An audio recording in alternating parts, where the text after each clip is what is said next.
কোশ্চেনের মধ্যে দিয়ে যে কোশ্চেনের মধ্যে উত্তর আছে সেটা কি রকম মা আজকে কি খাইয়েছে কি মা মা কি দিয়েছে কি মা মাসি কি দিয়েছে মাসি কি দিয়েছে সি কি কেউ জানে না এখন শিখি কি চার না আউট আমার ছোট বোন কোন নগরে থাকে কোন नगर में आज के जार फेयरवेल प्रोग्राम में हम एसছি उनका नाम क्या है দিদিমণির বাবা কোল ইন্ডিয়ার অফিসার ছিলেন উনি বিলাসপুরে পোস্টিং ছিলেন সেখানে দিদিমণিকে একজন অবাঙালি ভদ্রমহিলা জিজ্ঞেস করেছিলেন খুকি तुम्हारा नाम क्या है দিদিমণি क्या है कुछ क्या है और उन्हीं उनर माँ के बोलेছিলেন যে लड़खट लड़की है नाम पूछता है क्या है बोलता है क्या है तो नाम से नाम क्या है माने का नाम क्या है দিদিমণির নাম তো কিয়া ही है যাই হোক আজকে কিয়া দিদিমণির ফেয়ারওয়েলে উপস্থিত আপনাদের সবাইকে আমি স্বাগত জানাই আন্তরিক অভিনন্দন জানাই এই মনে সাথে আরে এখানে বসুন চেয়ারে বসুন আমরা সিভিল ইঞ্জিনিয়ারিং ডিপার্টমেন্ট ফিল্ডে সিভিল ইঞ্জিনিয়ারিং সিগন্যাল ইঞ্জিনিয়ারিং এবং ইলেকট্রিক্যাল ইঞ্জিনিয়ারিং ছাড়া কোনো কাজ হয় না কিন্তু এখানেও আমাদের অফিসগুলো একসাথে আমাদের সকলের মধ্যে কিন্তু একটা সমঝোতা আছে এই মেয়েটি সিগন্যালের স্টাফ এ কিন্তু সবসময় গাইডেন্সে কাজ করে এবং ইলেকট্রিক্যালেরও বাবুদের সাথে আমাদের যোগাযোগ আছে যাই হোক আমি আজকের অনুষ্ঠানের প্রথমে আমরা পেয়েছি সিনিয়র ডিএন কোঅর্ডিনেটর সাহেবকে আমাদের যাদব সাহেব যাকে আমরা এইএন থেকে এইএন ডিএন ডেপুটি এবং লাস্টে সিনিয়র ডিএন কোঅর্ডিনেটর আজকে তার হাতেই আমরা পুষ্পস্তবক ইয়াদের হাতে অর্পণ করার জন্য অনুরোধ জানাই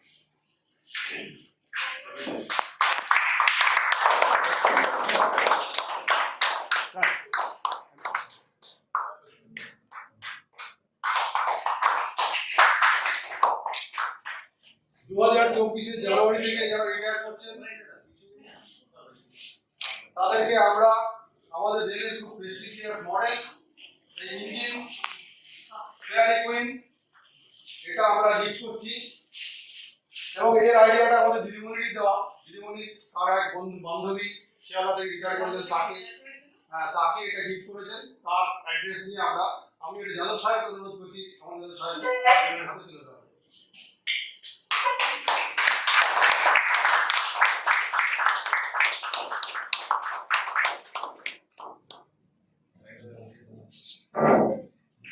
দিদিমণি বই পড়তে খুব ভালোবাসেন তার জন্য আমরা দিদিমণির জন্য এক ব্যাগ আনন্দ নিয়ে এসেছি এক ব্যাগ আনন্দ এই সমস্ত বইগুলো আমি সুভাষিস পাল যে আমার সাথে কালকে প্রচন্ড কষ্ট করে গেছে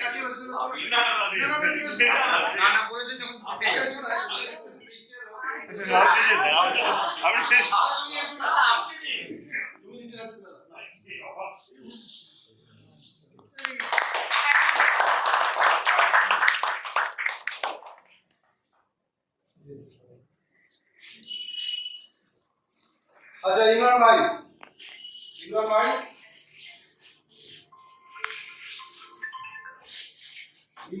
আজকে দিদির জন্য একটা শাড়ি কিনে নিয়ে এসেছে ইমরান ভাই দারুণ কেনাকাটা করতে পারেন দারুণ চয়েস ফুল শাড়ি জীবনে হাতে তুলে দেন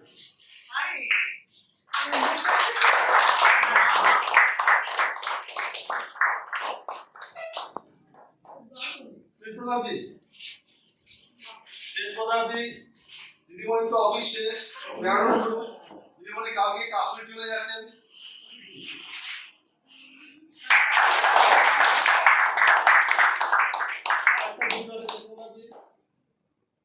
কি আছে বলো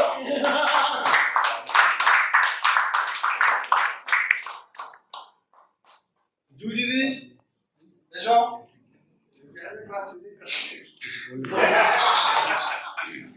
দিদিমণি চাপ দিদিমণি চাপ দিদিমণি নিয়ে যান দিদিমণি ফুড প্যাকেট দিদিমণিকে চলে যায়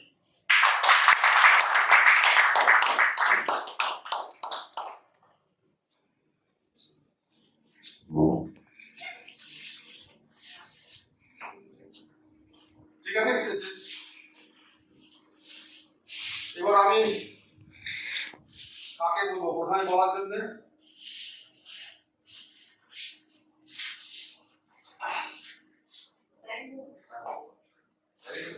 পরে বলবেন, স্যার পরে বলবেন, স্যার পরে বলবেন। তার আগে আমরা আমাদের যাদের যা কিছু বলার আমরা বলে দেবো। আমি প্রথমে বলছি যে দিদিমণি তার রেলওয়ে চাকরির জীবন শুরু করেছেন শিয়ালদা ডিভিশনে, ওখানে 4 বছর চাকরি করেছেন। তারপরে উনি চলে যান আসানসোল ডিভিশন। কারণ কি, দাদা সোশ্যাল ওয়েলফেয়ারে ছিলেন, পুরুলিয়ার পোস্টিং ছিল, তখন পুরুলিয়ার কাছাকাছি দিদিমণি আসানসোলে ট্রান্সফার নিয়ে যান, কিন্তু সেখানে গিয়ে উনি আর ফিরে আসতে পারেননি। 23.5 বছর আসানসোলে উনি চাকরি করেন ডিআরএম অফিসে, ডিআরএম আসানসোল। তারপরে উনি আবার চলে এলেন অপশন দিয়ে কনস্ট্রাকশনে এসে উনি হাওড়া ডিভিশনে হাওড়া কনস্ট্রাকশনে পোস্টিং করেন। এখানে আমার 8.5 বছর দিদিমণি সার্ভিস করেন। টোটাল 36 বছরের মধ্যে দিদিমণি ইস্টার্ন রেলের 3টে ডিভিশন কভার করেছেন, শুধু মালদাটা হয়নি, মালদা ডিভিশনটা দিদিমণি করেন। যাই হোক, দিদিমণির কি বলবো, আসানসোল, শিয়ালদা বা পেয়ালি দিদিমণির প্রচুর পরিচিতি এবং ভীষণ গাইডেন্স। এই ভিডিও দিদিমণির কাছে এসে দারুণভাবে গাইডেন্স পেয়েছে এবং আমরা সকলেই পেয়েছি। আচ্ছা, আমি জানি যে নাগমণিজি কিছু বলবে। নাগমণি যতদিন দিদিমণিকে দেখেছে, চলে এসো।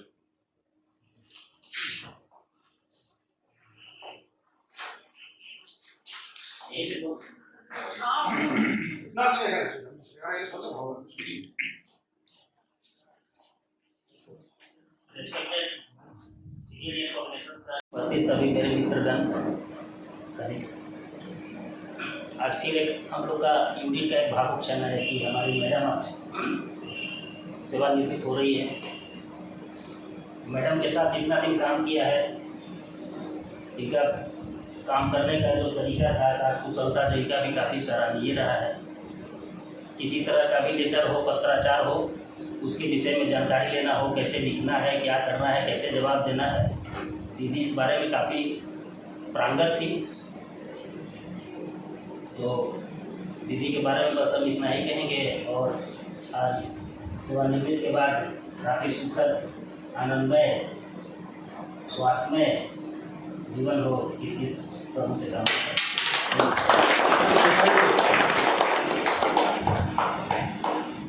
धन्यवाद जी। धन्यवाद।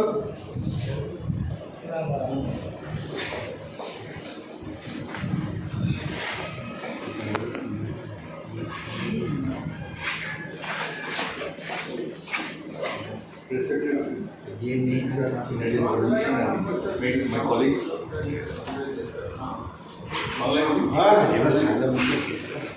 আজকে আমাদের দিদি আমাদের রিটায়ার করছেন, এটা আমাদের কাছে একটা খুব দুঃখের কথা।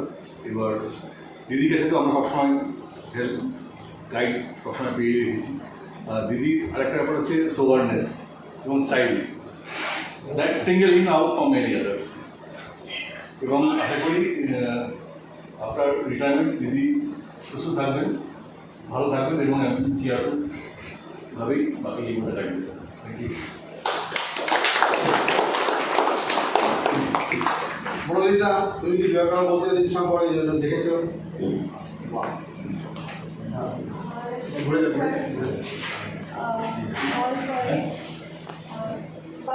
হ্যাঁ, দিদিদের সাথে আমার আমি যখন জয়েন করি তখন পরিচয় হয়নি, তার কিছু 1-2 বছর পর থেকে আমার সাথে ওই আমাদের একটা গেট টুগেদার হতো, সেখান থেকে পরিচয়।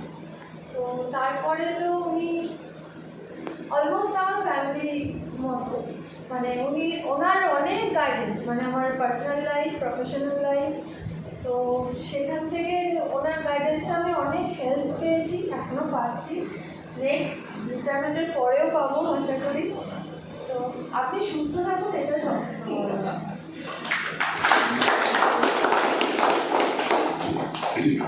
আচ্ছা, অভিলাষজি, ঠিক, অমিত রঞ্জন, মুখার্জি, পরে আবার কেউ না বললো যে আমাকে তো বললে না, আমার একটু দুটো কথা বলার ইচ্ছে ছিল।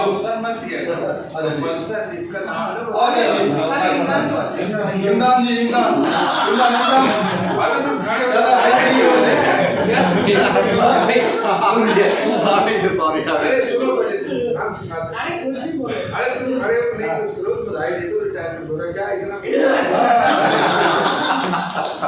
तो साहब बोल दिए नहीं हमारे बोले थे क्या बोले सर, जितने दिन दीदी के साथ काम किए बहुत हेल्प मिला। दीदी काफ़ी हेल्प करती हैं, कुछ भी प्रॉब्लम होता है तो दीदी सॉल्व कर ही देती हैं उनको। तो आपका रिक्वायरमेंट दीदी अच्छे से रहें, कल कश्मीर जा रही हैं घूमने के लिए, ट्राई कर रहे हैं बस अच्छे तौर से। বাহ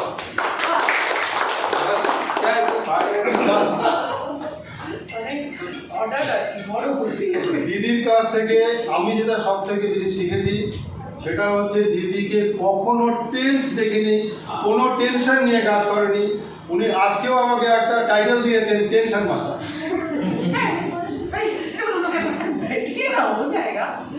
তো আমরা এটা বলতে পারি she is MS Dhoni of construction department. কাজে দিদি সত্যিকার টেনশন দেখিনি, কাজে আমিও এটা পারি না। এটা দিদির কাছ থেকে এটা আমার একটা বিরাট শিক্ষা নেওয়া উচিত যে টেনশন করে তো কিছু হয় না, কিন্তু তবুও টেনশন এসে যায় সবসময়, কারণ আমাদের সবই targeted. No, actually, every problem has an answer. এটা ভাবলে আর if not then tension tension নেই কে দিদি দিদি আগে আপনি কিছু বলুন, তারপর আমি শুনতে দেবো। হ্যাঁ, আরে আমার তো একদম অর্ডিনারি জীবন, ভালো বাবা মা, তারপরে পড়াশোনা যেমন তেমন একটা করেছি, তারপরে ভালো বিয়ে হয়েছে, বাকি ব্যাপারগুলো সব নর্মাল যা হওয়া উচিত সব তাই ছিল, এখনো তাই আছে। আর একদম টেনশন ফ্রি জীবন। दुनिया में से 1% आदमी भी ऐसा नहीं बोल पाएगा। रियली इतना अच्छा है, मेरा तो एवरी स्टेट में पॉसिबल। না না, মুসিবত তো আসবে, মুসিবতটা বড় ব্যাপার নয়। If you have friends, if you have relatives, if you have good people around you, যদি ভালো মানুষ তোমাকে ঘিরে থাকে তাহলে কোনো প্রবলেমটাই প্রবলেম। এমনকি হয়নি যে আমার পয়সার দরকার হয়নি, কিংবা আমি অসুস্থ হয়ে পড়েছি, কিংবা হাজব্যান্ড অসুস্থ হয়ে পড়েছে। কিন্তু আমার মেয়ে একবার ইয়েতে পড়ে গিয়েছিল, অ্যাক্সিডেন্ট হয়েছিল, ডিচে পড়ে গিয়েছিল, মানে খাইতে পড়ে গিয়েছিল, গাড়ি পুরো উল্টে।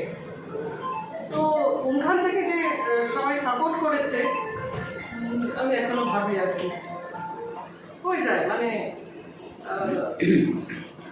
ঈশ্বরের ওপর বিশ্বাস থাকলে সব হয়। একটা সুপ্রিম পাওয়ারের বিশ্বাস রাখলে নিজে অনেকটাই টেনশন ফ্রি চলে যায়, এইটাই। It is very nice. আর একটা হচ্ছে আমি সব বেশিরভাগই তো পুরুষ, সবাইকে বলবো বাড়িতে বউয়ের কথা শুনে চলবে, একদম কোনো টেনশন থাকবে না।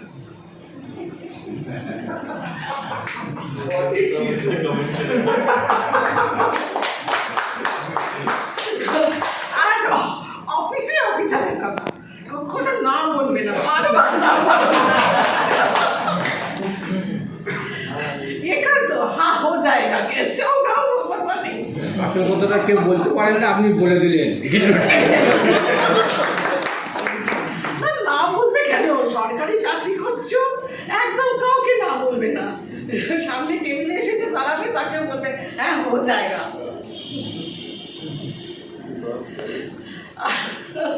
আর আমি অনেক কিছু, মানে আমার জীবনে যা যা বাকি ছিল শেখার, অনেক ট্রিক্স উনি শিখিয়ে দিয়েছেন। যাদব সাহেবের কাছে তো আগে এক্ষুনি একটা টিক্স শিখে গেল, যেটা ইমরান কোনোদিন বলেনি কথা, আজকে কিন্তু ইমরান বলে। আর এখানকার পরিবেশটাই তো অন্যরকম, অনেক ফ্যামিলিয়ার পরিবেশ, যেখানে সবাই একটা পরিবারের মতন, সবাই বন্ধুর মতন। তো কাজ করাটা এখানে অনেক সহজ, অনেক সহজ। সবাই সবার পাশে দাঁড়ায়, ব্যাক বাইটিং, মানে অফিসে যে টিপিক্যাল ব্যাক বাইটিং সেইটা কিন্তু এখানে নেই। এটা বড় অ্যাডভান্টেজ কিন্তু, এই আর কিছু বলার। আচ্ছা, ধন্যবাদ দিদিমণি।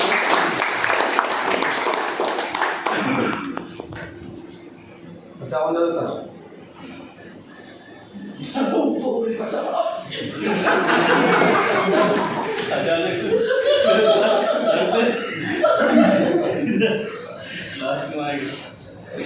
मेरा तो जो एक्सपीरियंस था काफ़ी शॉर्ट पीरियड का था, और जितना भी था उसमें काफ़ी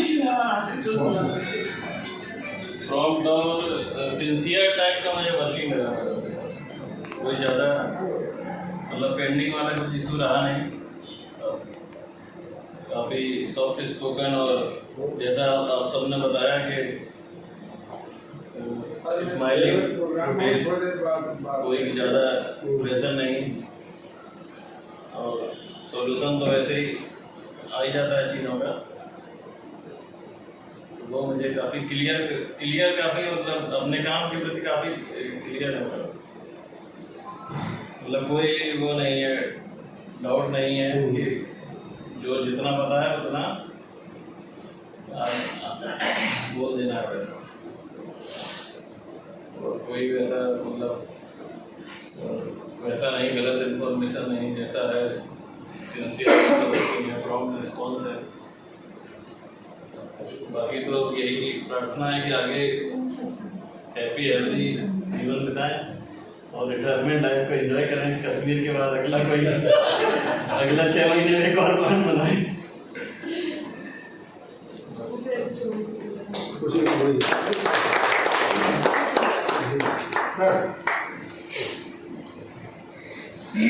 सबसे ज़्यादा टेनियर आपकी बात की। देखो मेरा इससे काफ़ी मतलब स्टार्टिंग में तो ये था पहले, क्योंकि अभी तक की सर्विस में मेरा मैक्सिमम टेन्योर हावड़ा में ही रहा। तो अभी लगता है 16-17 साल का सर्विस में 3 साल एक क्वार्टर हटा दीजिए तो 14 साल से मेरे हावड़ा में 500 मीटर में चलता हूँ और उससे भी कंस्ट्रक्शन में लगभग 8-8.5 साल मेरा AN DN पे डिप्टी का। बाद में जब डिप्टी बना इधर डिप्टी 6 बना था तो हमारा नया यूनिट क्रिएट किया गया था। तो नया यूनिट में क्या है कि डिप्टी 1 से उसको बाइफरकेट करके बनाया था। तो कंस्ट्रक्शन क्या है सेटअप जो है उस टाइम नया यूनिट में काफ़ी कमजोर रहता है, तो फिर 2-4 हमको दिया गया और उससे मैडम भी थी और मतलब वर्क असाइनमेंट जो दिया हमारा डिप्टी 1 के अंडर में थी, बाद में वहाँ से दिया गया। और कुछ 1-2 एक गोपाल था रेजा, हाँ गोपाल था, अर्नब था, तो लेकिन बहुत छोटा टीम थी। बट उसके बाद मैंने देखा कि जो है काफ़ी मैडम को जानकारी लीगल मैटर्स से बहुत ज़्यादा थी और अधिकतर क्योंकि आप कंस्ट्रक्शन में लैंड मैटर को डील करते हैं तो बहुत सारा लैंड एक्विजिशन में कंप्लेंट आता रहता है, कुछ कोर्ट केस इस टाइप का बहुत रहता था। प्लस उस टाइम में एक थोड़ा डिस्प्यूट चलता था ये जो जॉब रिलेटेड इशू को लेकर के कि पहले सर्कुलर था सोशल प्रोजेक्ट में जो है नौकरी दिया जाएगा, उसको लेके मतलब बहुत सारे केस होते रहते थे, कैट पुलिंदा रहता। तो मैंने देखा कि इनका जो है तो इंग्लिश का ड्राफ्टिंग काफ़ी अच्छा है और ये लीगल मैटर में थोड़ा पहले भी इनको एक्सपीरियंस है, तो इससे मैं देखा काफ़ी बहुत सारा हैंडल कर लेते थे मतलब। तो मैं इसलिए लीगल केस जो बना दे देते थे मैं साइन करके अपना बढ़ा देता था। तो दूसरा चीज़ ये है कि हमारे पास संख्या कम थी, जो भी थे बहुत सारे इफेक्टिव, बहुत वर्किंग टीम बहुत तगड़ा था, इसलिए हम लोग कम संख्या होने के बावजूद भी अपना काम जो है बहुत इजीली कर लेता था। और तो मैडम मैं जिनको देख रहा हूँ जैसे तब थे वैसे अभी भी है। तो अब रिटायरमेंट लगेगा बेटे भी आपको जो है मतलब एक लंबा टेन्योर 36 ईयर्स का आप खत्म करके जा रहे हो बिजनेस से, तो हमारी शुभकामनाएं हैं कि आप अपना आगे का जो जीवन है आनंद के साथ बिताएं। वैसे तो रेलवे में टेंशन नहीं लिया है तो आगे टेंशन लेने को सवाल ही नहीं था।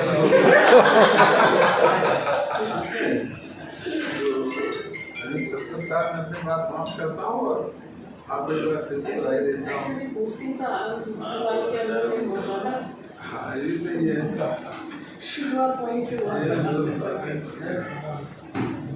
आराम से जो है राइट चलिए कभी